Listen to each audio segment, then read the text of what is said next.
Good morning, everybody. We are making sure we're live here. I think that we are good. Fantastic. Close a couple windows.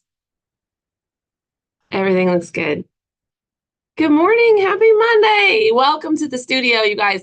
I am excited to get to chat with you today and talk about all the things that kids are learning in the studios for the second week of March. I've got some examples. We're going to talk about some in-progress art that's happening. We'll talk about the art show. We'll talk about summer registration. We'll talk about spring break, all those things. Okay, got all my notes. Let's get started. First things first, in the intro section, I need to make sure everybody knows that this week is a normal week and everybody has classes. There's nobody with an off week. Next week, 3/22, so March 22nd, the Friday classes in Liberty are not meeting.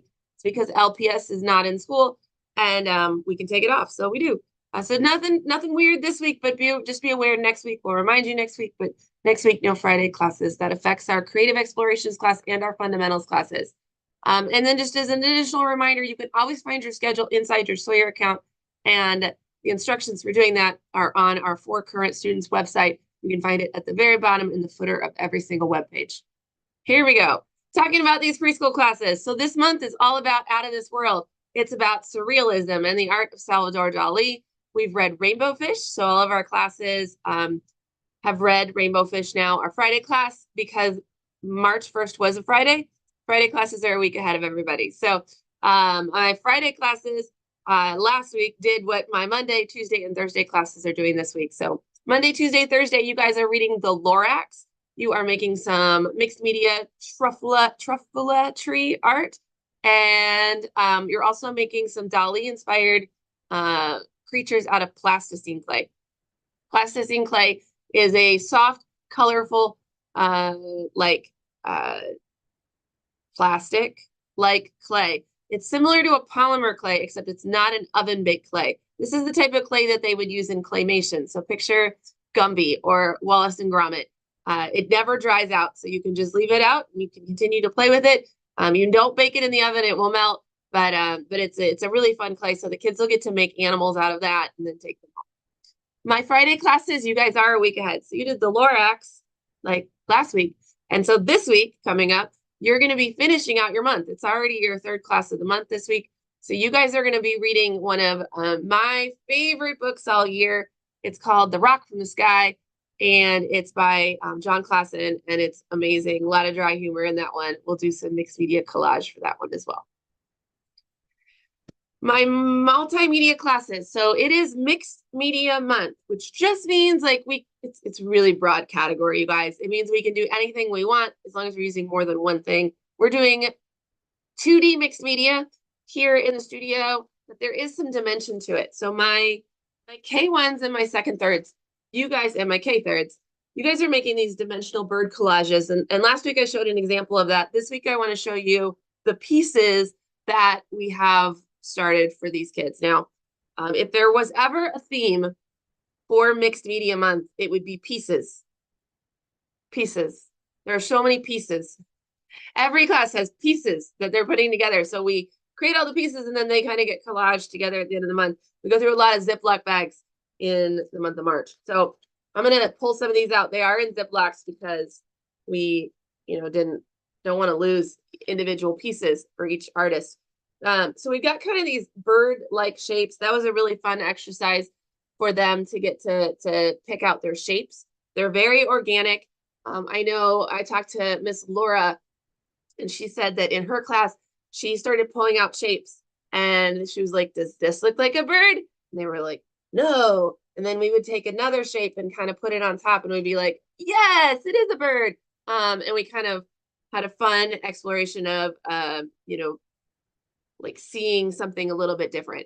Picture like how you would look at clouds, right? And you see something in the clouds. So the same kind of thing with this shape, where you might see a bird going this way, I might see a bird going this way, or facing me or whatever. I have no idea what the plan is for any of these, but I do want to show you some of the painting that happened.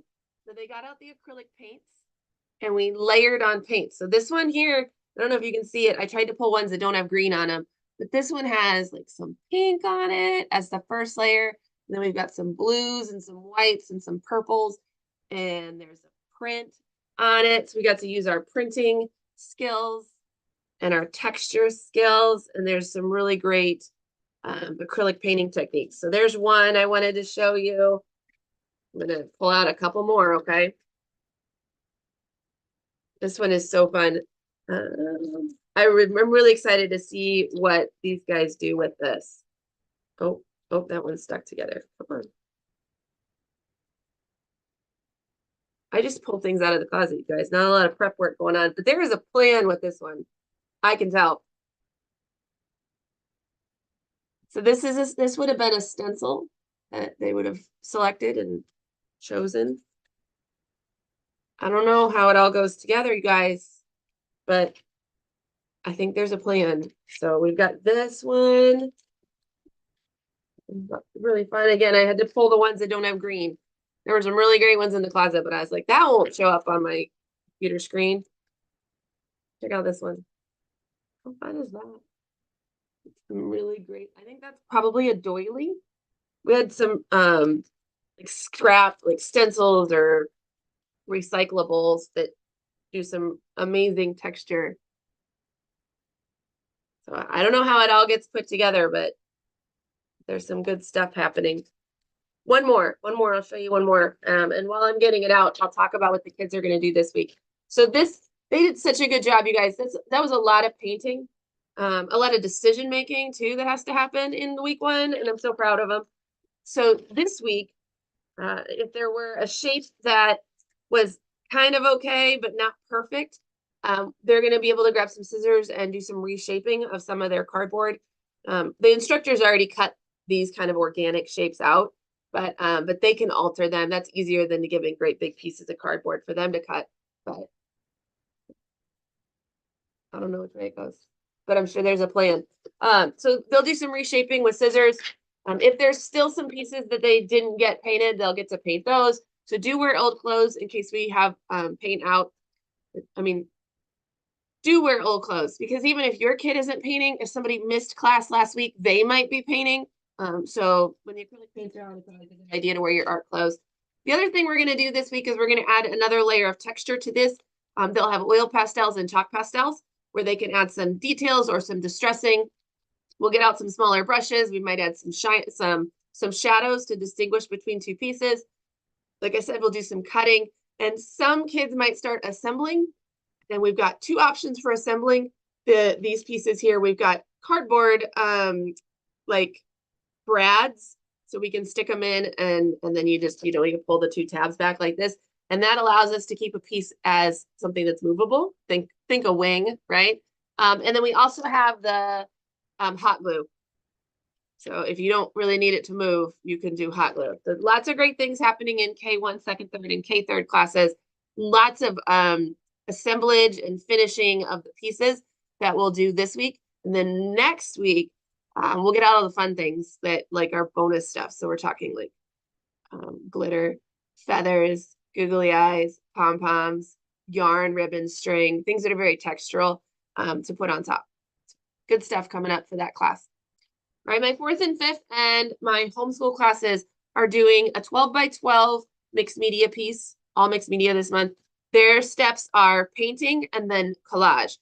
And they have an interesting exercise using the concept of noten, which is the difference between a positive and negative space, or a light and a dark. So the first step in their artwork was to create their background. And I brought some with me. So we've got these 12x12 sheets of paper. They taped their white border. These ones don't fit in the mat boards that we usually get because they're not the right size. And 12x12 mat boards are really hard to come by. We don't cut that many mats here. So, oh, there's green in this one, as you can tell. I tried to pull ones that don't have green, but they did a scrape painting to put in their background. And then this week they'll start on the notan or the note designs. I don't think that anybody will get their actual design done. We're going to do a lot of practice because it's that one's all green at the top, as you can tell. This one has a lot of green on it. Maybe if I turn it sideways, you'll be able to see it. But they are beautiful. They're done with a neon paint, so they're very, very bright. And then the noten designs are done in black, so they're very high contrast, super fun. They'll practice their design this week just to get the concept. I pulled some out of the closet because I know, I think I'm trying to think who my Tuesday person was that said, or I don't know, maybe it was Miss Laura who said that they actually did some practice last week. And that like for some kids, it's very easy for them to get that concept of positive and negative space. And for some of them, it's not as easy. So we're going to continue to work with them on that. We also talk a lot about design choices. So something that uses a lot of like straight lines versus wavy lines, you get a different vibe or a different feel to your artwork. And so we'll work on that with them so that they get some practice ones in before they decide what they're going to actually put on their final. Okay. All right, I'm gonna check my notes and make sure that I'm not forgetting anything. Yes, we are all good. Let's talk about these middle schoolers and high schoolers. So 6th, 7th, and 8th through 12th, also mixed media, also multiple pieces and parts that they have to do. So they're creating these onomatopoeia, which is like boom, pow, pop, splat, thud, right? All those sound words, and in a dimensional collage. So there's 3 pieces. There's the back piece, the middle piece, and the front piece. The back piece is a shape. The middle piece is this little bit smaller shape, so we can still see the back piece. And then the front piece is the word. And there are spacers in between each one, so it has a little bit of dimension. They had a huge task last week, similar to kind of our younger kids. They had to get everything, at least with a coat of paint on it, and they had to get a design. So they had to decide on their shapes. They have 2 shapes to decide on. Then they decide on their word. They had to write out their word in some sort of typography, whether that's a bubble letter or a block letter or some sort of illustrative text. And then they had to paint it. That is a lot of work to get done in an hour. It's a lot of decision making that has to happen so that you can get started on it. A lot of our kids got everything done. I would say probably 75% got everything drawn out and everything with 1 coat of paint on it, which was like, in a perfect world, that was our benchmark. We have a few that maybe have to paint 1 piece, and that's fine. So I want to show you, I really only pulled 2 out of the closet because I just did. So just to show you kind of what we've got here. Again, lots of pieces, right? Because each person has 3 pieces back there. So we've got a little bit of word, we got a little bit of a shape, and we got another shape. Everything looks very flat right now because what we told them was get it done, get it painted. We're going to add more layers this week. So here's one, right? Here's the middle layer. You got to paint that. And then here's the back layer. And so these 3 will go into 1 piece of art with spacers in between so that they are, so they have a little bit of like dimensions. They pop out from the wall. So we tried to get the first layer done. And then this week, we're still going to have the paint out. So they're going to do a lot of printing. So similar to what you saw with your K1s, where they were adding texture, they're going to do some printing on top. They're going to do some outlining. Some of them might decide they need a really bold outline. Some of them decide they want like a pattern or a texture on there. They'll actually paint it instead of print it. Some will also get out like a dry brushing technique and do some distressing on something. We're going to show them how to do that. Some of them might decide that instead of paint, they want to go with a drawing medium. So we're going to offer chalk pastels and oil pastels as well. So we got lots of options to add more to these pieces. That's what they'll be doing this week. And then next week, we'll start getting them cut out and start getting them assembled and put together. And we do have a foam core backer for all of it so that it actually has some substance. Otherwise, this is a heavy duty mixed media paper, but at this scale, it's still a little floppy. So we've got something to kind of mount it on top of. Yes, lots of steps, lots of pieces this month, but some super cool art that we're excited about. Everybody gets to use hot glue. That's the best part. So just a reminder for my big kids, make sure you wear old clothes to the studio all month long, because even if you're done with your painting step, somebody else might have acrylic paints out. And you know, it just gets everywhere. So. All right, creative explorations classes. You guys are also doing mixed media month. We've had a lot of fun. One of our favorite stations has been the paper chains. So we've had staplers out and scraps paper. They've cut them into strips, and they've got kind of a collaborative chain that is going, at least in Liberty, it is almost all the way around the large classroom, which is pretty awesome, very festive, lots of fun. And then we've had the acrylic paints out for these guys, which we haven't seen since January. So it's been fun to see some of their pieces come together. all month long, we are encouraging this group as well to put together a piece for the art show. So, all of my drawing classes, speaking of the art show, it's a little bit different this month for drawing classes. Drawing 101, drawing 102. Normally you guys have lessons. Each week is a different lesson and a different skill that we're working on, a different invitation or activity or challenge, just to serve as our drawing workout for the week. And it's usually not our goal that you create a finished piece. It is just that we continue to get better. This month is different. This month we've dedicated the entire month to creating a showcase piece. So we're going to give you 4 hours to work on it from concept to creation. This first week, so last week, was all about concept. Spent a lot of time brainstorming subject ideas, researching subject ideas. I know I printed a lot of images for artists who wanted to work from photo reference, because all week or all year long, we've been working from photograph, from life, and from imagination. And so now they get to decide, like, what do I want to work from? Do I want to draw my vase of flowers from my imagination? Do I want to draw it from life? Or do I want to draw it from photograph? Or what did I print a picture of? I printed a picture of a hummingbird and somebody that wanted to do a hummingbird. Well, I don't have a hummingbird for you to draw from life, but you want to draw from your imagination? Do you want to draw from photograph? And so we looked through some photographs and we picked one and we printed that for her. So that kind of stuff is what we were doing in week 1. There was a lot of time spent collaborating and brainstorming ideas, because sometimes we get ideas when we talk to other people. We spent a lot of time looking at art. So we looked at different drawings around the studio. We have never a shortage of artwork here. And we talked about what drawings were finished, what drawings still needed something, what drawings were just sketches, but how could we take them to the next level? You know, what is a finished composition versus something that we do as an exercise or a sketch? So we spent a lot of time talking about that. They will get to use any drawing media that we've been using in class. So if they want to use chalk pastels, they want to use oil pastels, if they want to use colored pencils, they want to use graphite, they want to use charcoal, anything we've used in classes for drawing, that is open to them this month. And we're going to have kids doing all sorts of different things on their showcase pieces. Those are decisions that they get to make, and we're just along for the ride and here to help them. So super exciting month in drawing classes. That works for drawing 102 and drawing 101. Drawing 103, it all applies to you too. It's just not as different as what you've been doing, because 103 classes, you are the classes that finish a drawing every month. The only difference between this month and last month and January and October is that we're not giving you a prompt to work from. You got to come up with your own drawing prompt. Okay. And then also we're not telling you what media you have to use. You go ahead and pick any drawing media you like. Also, I will mention, we've had some drawing kids be like, I'd like to do a watercolor painting. And that's really not an option. Like, I mean, you can do a watercolor painting. You just can't do it in drawing class. You can totally enter a watercolor painting into the art show, but it has to be something you do at home or at school. But in drawing class, it's going to be a drawing that you make.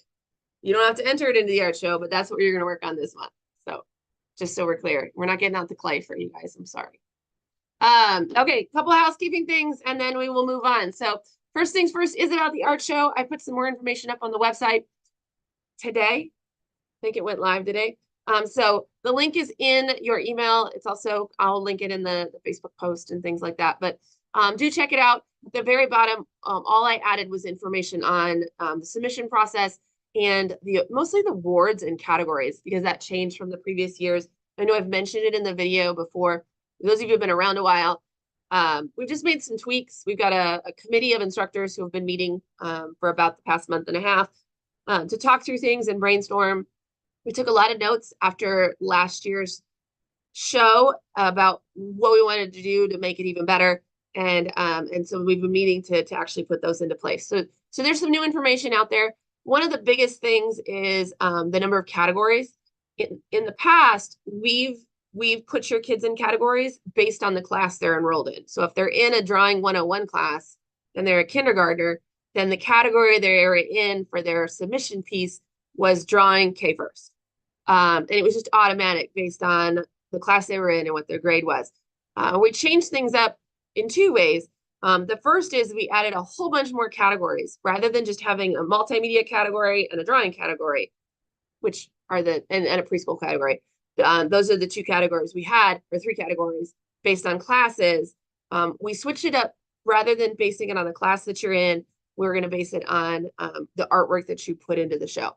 So that way, if I do have a drawing student who submits a clay piece that they made in school, it's very clearly not a drawing. And so it gets judged against its rightful category. So you can go there and look at that. The other big change, so there's a lot more categories now. We've got 5 different categories for you to select. And that's the other big change, is we're not going to select your category for you. You will select it when you submit your piece. So you will tell us, this is a painting, this is a drawing. And that way I don't have to decide, because sometimes I would look at a watercolor piece that has inking done on it. And to me, it leans very heavy mixed media. And maybe you wanted it in a painting category. So we're going to have you guys decide your categories. And there's a long description, and we'll help you. But there's 5 categories, which just means that many more awards. Your grades will still determine what level you're at. So we'll still have the same grade levels. So it'll be preschool, K1, 2nd, 3rd, 4th, 5th, 6th, 7th, and 8th, 12th. So just like our classes run. But I think total we have like 96 ribbons that we're giving out. So there's a lot of more awards this year, almost double the number of awards that we'll be able to give out because we have so many more of the media categories. So check that out. It's on the bottom. The other thing that I added to the website was the grading rubric. So that's another change that we made, was we actually have a judging rubric that we're going to use when we're judging the art show pieces. Now, we're not going to like give everybody their score or anything like that, but we did want to make it public and make everybody aware of what we look for when we're picking for 2nd and 3rd places. So that is there, and you can take a look. It is weighted towards originality and creativity and technical skill. So just so you know, those are the 2 most important things that we're looking for. And when we're talking to the kids, we're saying for originality, what we're talking about is like, is there, have I seen this before? Have I seen this in YouTube videos? Have I seen this? Have I seen it before, or did you put your own original spin on it? Is it created 100% by a kid? And you'd be surprised. Like, we can tell because we've seen enough artwork. So we can tell if you had some adult helper help you with it. So we're really looking for 100% original artwork. That one is heavily weighted there, as well as like your technical skills. So there's also a category for your artist statement. We heavily weighted your artist statement and your intent, which for our multimedia kids, you guys have been practicing artist statements all month. And then for our drawing kids, we'll work on that with them this month as well, to talk to them about artist statements. That's our week 4 class for them. And then I think the last 2 categories are only like 10 points a piece, and that's composition and like finishing or presentation, I think is what it is. Yeah, just 2 little categories there at the end. So check that out. Let me know if you have any questions. Spring break schedule and reminders, just to let you know, we do have classes during spring break for most of you. So if you're a drawing class or a multimedia class, that week of spring break, we have classes. If you are a fundamentals or a creative explorations class, you do not. Creative explorations and fundamentals, you guys only meet 3 times a month. So a lot of times we are able to take off when the schools are out. When we can, we do. My drawing and my multimedia kids, you guys are a 4-time-a-month class, so we just don't have that flexibility. So we will still have class during spring break. If you cannot come, it is okay. We will have makeups for you. Although we are trying, if we hear that you're not going to be here, we're going to try to finish it. We do design our month of March, knowing we're going to have a lot of absences in the last week. So, all right. And then the last is just to mention the egg decorating workshop. It is coming up quick on 3/23. So that's not this Saturday, but the next Saturday. So if you'd like to come and decorate Easter eggs with us, you can come and do that. It's BYOE, bring your own eggs. And we have the art station set up. All the mess stays here and you take home your eggs. That's how it works. All right. So if you want to sign up for that, that is on the website under special events. Liberty has plenty of room. Flatwoods is running out. So double check. If you're Flatwoods, don't wait too long. Okay. I think that is it, you guys. That's everything in my notes. Hope everybody has a wonderful second week of March. If you need anything, you know where to find me, and I will see you in the studio.